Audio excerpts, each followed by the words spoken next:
أعوذ بالله من الشيطان الرجيم بسم الله الرحمن الرحيم اللهم لا علم لنا إلا ما علمتنا إنك أنت العليم الحكيم ولا فهم لنا إلا ما فهمتنا إنك أنت الجواد الكريم. Alhamdulillah, pour parler de la ruqya c'est le traitement des maladies mystiques, aussi contre la sorcellerie, des envoûtements et des mauvais esprits. Ça se fait avec le Coran, la parole d'Allah, qui est la parole d'Allah. Ça se fait avec ça. Ce qu'il faut comprendre dans la ruqya, c'est que c'est un traitement qui est très très efficace. Ça arrive facilement à soulager tout le monde. Ça n'a pas besoin de seulement un certain nombre de groupes. Je veux parler des musulmans. Nous arrivons facilement à soulager, régler le problème des musulmans avec le Coran. Et en même temps, les non-musulmans aussi viennent nous voir. Nous ne faisons pas de distinction. Nous traitons aussi les non-musulmans. Les non-musulmans aussi arrivent facilement à trouver la guérison. Quand on parle de la guérison, il s'agit de guérison spirituelle et aussi physique. Tout ce qui est souffrance, alhamdoulilah, nous arrivons à solutionner tous ces problèmes et les simés sont satisfaits. En tout cas, je peux dire à 99% de tous ceux qui viennent nous voir sont satisfaits. Ils sont heureux, ils nous félicitent dans tous les passages. Et vous voyez, aujourd'hui même, il y a un de nos patients même qui m'a invité. Il a fait plus de 12 ans avec sa femme. Qui n'arrivait pas à enfanter. Et depuis qu'il a su que nous sommes là, il est venu nous voir, on a commencé à le traiter. Alhamdoulilah, aujourd'hui, et c'est son baptême. Ça a été son baptême, il a voulu que nous soyons là. Nous sommes allés à son baptême. Alhamdoulilah, tout s'est passé bien. Et lui, et parmi tant d'autres, il y a beaucoup comme ça qui n'arrivaient pas à enfanter, qui sont venus, c'est nous qui arrivent maintenant à enfanter. Il y a beaucoup qui sont bloqués aussi, qui n'arrivaient pas à travailler. Alhamdulillah, aujourd'hui qu'ils arrivent à travailler. Il y a beaucoup qui n'arrivaient pas à se marier. Alhamdulillah, qui sont venus nous voir aujourd'hui, qui sont mariés. Et nous avons assisté beaucoup de mariages également comme ça. Et ça, c'est parmi ceux qui arrivent à nous inviter. Quand ils nous invitent, nous avons aussi, en tout cas, pour les honorer. Et ils sont fiers, ils sont contents d'avoir vraiment avoir leurs problèmes réglés avec la parole d'Allah. Bon, il y a d'autres aussi, soi-disant aussi soignants. Quand on va les voir souvent, ça tombe aussi sur ce que vous cherchez, c'est-à-dire, ça peut arriver que vous soyez aussi soulagé. Mais il y a quand même les retours. Les retours, ceux qui travaillent avec les djinns vont essayer de déplacer vos problèmes. Et ils vont prendre la poche gauche pour mettre dans la poche droite. Et ils vont tendre la main, ils vont dire, voilà, je t'ai aidé, il faut donner ma part. Et comme ça, tu es obligé de payer. Souvent, on paye par sa vie. Souvent, on paye par ses enfants, par sa famille. Souvent, on paye aussi par le fait qu'on va suivre le Satan, on va suivre les démons pour aller en enfer, car Allah nous en préserve tous. Alors donc, il ne faut pas aller chercher des soulagements avec des fétichismes, avec des charlatanismes. Allah subhanahu wa ta'ala nous dit وَنُنَزِّلُ مِنَ الْقُرْآنِ مَا هُوَ شِفَاءٌ وَرَحْمَةٌ لِلْمُؤْمِنِينَ. Alhamdulillah, Allah fait descendre le Coran et pour une miséricorde, pour une guérison totale aussi pour nous. Alors donc, il faut chercher sa guérison, il faut chercher à régler son problème avec la parole d'Allah qui est le Coran. Il ne faut pas aller chercher ailleurs. Quand tu cherches ailleurs, tu vas sortir toujours perdant.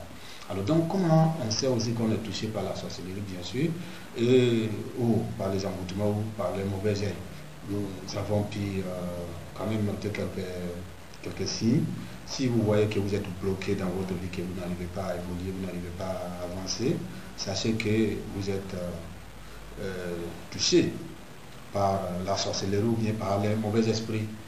Et les blocages, ça peut être le travail, ça peut être la santé, ça peut être le mariage, en tout cas tout ce que l'homme souhaite avoir. Si c'est bloqué, on essaie de tenter plusieurs fois, ça ne marche pas. Il faut savoir qu'il y a une force cachée, une force maléfique qui est en train de t'empêcher comme ça d'arriver à tes fins. Alors ça c'est le blocage. Deuxième des symptômes là, c'est quoi? C'est le problème de santé. L'homme peut avoir des maladies. Et normalement, quand on est malade, Allah subhanahu wa ta'ala, toute maladie doit être pouvoir soigner par des remèdes. Mais quand on est malade, on va à l'hôpital, on te dit souvent que tu n'es pas malade, alors que tu souffres. Souvent, on voit la maladie, les médecins voient la maladie, et ils te disent, oui, c'est telle maladie. Et tu te mets à soigner pendant longtemps, Ensuite, il te dit non, il y a l'autre maladie encore qui s'est mélangée dedans. Et tu vas te mettre encore en train de soigner ça. Ça tourne comme ça, tu n'arrives pas à trouver des solutions, tu souffres, tu souffres. Souvent, il y en a qui ramassent beaucoup d'argent, qui mettent dans leurs problèmes. Ils n'arrivent pas à solutionner leurs problèmes parce que c'est lié au mystique. Bon, à côté de ça encore, on peut toujours parler de santé, mais santé mentale, c'est-à-dire le problème mental, c'est des gens qui sont malades, mais ce n'est pas des douleurs physiques. C'est des douleurs qui touchent la tête de l'homme. Ça fait que souvent on est déprimé, on ne peut pas s'entendre avec les gens. On s'énerve beaucoup, on a peur, on a des phobies, on sursaute dans son sommeil et on a peur. En tout cas, tout est bizarre. Si toi, personne ne peut s'entendre avec toi. Notamment ton époux, ton épouse, c'est difficile. Si ça trouve que tu es marié, c'est difficile. Et si ça trouve que tu n'es pas marié, c'est difficile. Tu ne peux pas encore te marier parce que alors personne ne peut s'entendre avec toi, tu ne peux pas aussi comprendre aussi les autres. Bon, c'est des maladies, mais bon, il y en a qui trouvent que c'est normal, telle personne est comme ça, et c'est sa façon d'être. Non. Vous savez que les djinns sont créés du feu. Quand le feu vient te toucher, c'est normal que ça chauffe. Donc ce qui explique cela. Bon, ça c'était le troisième. Quatrième de ces symptômes que nous prenons aussi pour savoir très rapidement si l'homme est touché par un problème mystique, c'est dans les cauchemars. Tout ce que l'homme va te faire mystiquement, vous allez sentir, vous allez voir ça dans les rêves. C'est-à-dire vous allez rêver que quelqu'un est en train de vous poursuivre. Ça peut être des animaux, des chiens, chats, des bœufs. Vous rêvez à des chiens, vous rêvez à des serpents, à des insectes souvent. Vous rêvez souvent à des corps habillés, des soldats. Souvent, vous rêvez aussi à des lots, à des morts, des cadavres. Vous rêvez aussi à des tombées, des volets. Vous rêvez aussi, vous êtes souvent dans les forêts. Vous rêvez souvent, vous êtes dans l'obscurité. Pas possible, en tout cas, des choses qui font peur.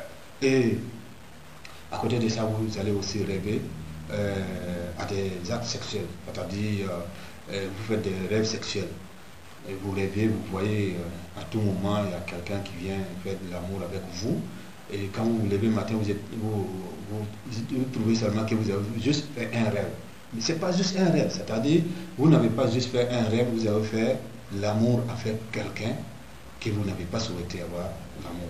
Mais ces personnes-là, qu'est-ce qu'ils font? Les djinns, quand même, ils agissent avec les esprits des humains. C'est-à-dire, ils prennent le visage de quelqu'un que toi tu connais par exemple, et il vient, ça se passe avec elle, ou ça se passe avec lui, si tu es femme, si tu connais une personne par exemple, que tu estimes souvent, ou une soeur, un frère que tu connais, c'est ce visage-là qui prend pour venir. Souvent aussi, ça se passe sans que vous ne voyez leur visage. Ça explique quoi? Ça explique qu'à ce moment, ça veut dire que ces djinns qui sont venus avoir les rapports sexuels avec vous, ça veut dire que ces djinns-là sont carrément démoniaques. Donc, ils cachent son visage. Et ça se passe comme ça. Alors, toutes ces choses-là ne sont pas faites pour vraiment arranger l'homme. Les djinns sont faits pour se marier avec les djinns. Les humains sont faits pour se marier avec les humains. Alors, qu'est-ce qui explique cela aussi? Souvent, les djinns viennent dans la vie des humains par des pactes que l'homme va aller chercher par ses parents, par ses grands-parents. Souvent, c'est lui-même qui allait voir des charlatans, des sorciers. Ils ont fait des choses pour le confier aux djinns. Alors souvent, c'est lui-même qui allait faire des sacrifices pour donner aux djinns. Les djinns sont venus dans sa vie et ils ont commencé à marcher ensemble. Et avec le temps, les djinns commencent à demander autre chose que lui ne peut plus honorer. Et comme ça, les djinns vont se mettre là à vous fatiguer. À vous fatiguer. Et comme ça. Mais je ne suis pas en train de dire qu'il faut continuer à honorer les djinns. Puisque si tu continues à honorer les djinns, ça veut dire que tu as donné dos à Allah subhanahu wa ta'ala. Alors donc il faut faire face à Allah, il faut donner toujours dos aux djinns. Mais les djinns vont essayer de te contraindre, c'est-à-dire ils vont chercher à te fatiguer pour que tu reviennes, pour que tu partes voir des charlatans, des sorciers, et ces djinns vont aller derrière pour aller donner des informations à ces charlatans-là, pour dire voilà, c'est telle chose qui est son sacrifice, nous on veut ça, si sans quoi nous on n'est pas d'accord, on va continuer à bloquer sa vie. Et ces charlatans vont te dire, voilà ton sacrifice, si tu fais ça, ça va commencer à aller. Et tu fais ça souvent, tu vois, effectivement, il y a un petit changement. Mais c'est ce qu'il faut comprendre, c'est qu'Allah subhanahu wa ta'ala nous dit Inna shaytan lakum adu fatakhizu aduwa inna yadu isbahu lakum min ashab as-sayr. Les shaytans, les démons sont nos ennemis. Il faut les prendre, il faut les considérer comme des ennemis déclarés. Et là, il t'appelle doucement, doucement, comme ça, en train de te blaguer doucement, doucement. C'est pour que tu les suives pour aller en affaire avec lui. Alors donc, il ne faut pas adorer. Et il ne faut pas adorer les djinns, il ne faut pas adorer Shaitan, il faut adorer Allah subhanahu wa ta'ala unique sans l'associer à autre chose. Donc, si tu l'adores par des sacrifices, il va continuer à te fatiguer. Si tu l'adores par les ports des gris-gris, il y a des personnes, quand vous allez le voir, c'est effectivement, soi-disant musulmans, qui écrivent le Coran, mais à côté, ils vont faire le tour, ils vont écrire le nom des djinns pour entourer le Coran, la parole d'Allah. Vous êtes bien d'accord avec moi que Allah seul suffit pour régler vos problèmes. Alors pourquoi aller écrire le nom d'Allah, écrire encore le nom des djinns pour les associer, pour demander que comme ça va être plus rapide? C'est des shirk. Allah subhanahu wa ta'ala ne pardonne pas ces péchés-là. Inna Allah la yaghfir an yushraka bihi. Allah subhanahu wa ta'ala n'accepte pas de pardonner ces péchés-là. À moins que tu quittes carrément dedans pour te convertir de façon sincère. En ce moment, c'est possible, sans faire encore le tour. Si tu fais des shirk une fois et tu fais l'adoration d'Allah subhanahu wa ta'ala 99 fois, Allah subhanahu wa ta'ala se suffit, il va te laisser les 100 fois avec ton djinn, ou avec la chose que tu adores. Allah subhanahu wa ta'ala n'accepte jamais l'associationnisme. Alors donc, je demande à tous les frères à chercher, à tous les frères et sœurs à chercher leur guérison, ou chercher à régler leurs problèmes avec le Coran, avec la parole d'Allah. Et comme ça, Masha'Allah, et nous allons pouvoir continuer à bouter Shaitan et puis ses alliés loin de nous. Puisque ce qu'il faut comprendre, c'est que c'est deux parties. C'est-à-dire, vous avez une partie d'Allah subhanahu wa ta'ala, qui est le vrai chemin. Vous avez aussi le parti aussi de Shaitan, qui est aussi le chemin de Shaitan. Donc chacun est en train de voguer dans son chemin. Alors donc si vous prenez le parti d'Allah subhanahu wa ta'ala, vous devez être juste et propre, car la parole d'Allah, c'est la lumière. Et la parole de Shaitan, c'est l'obscurité.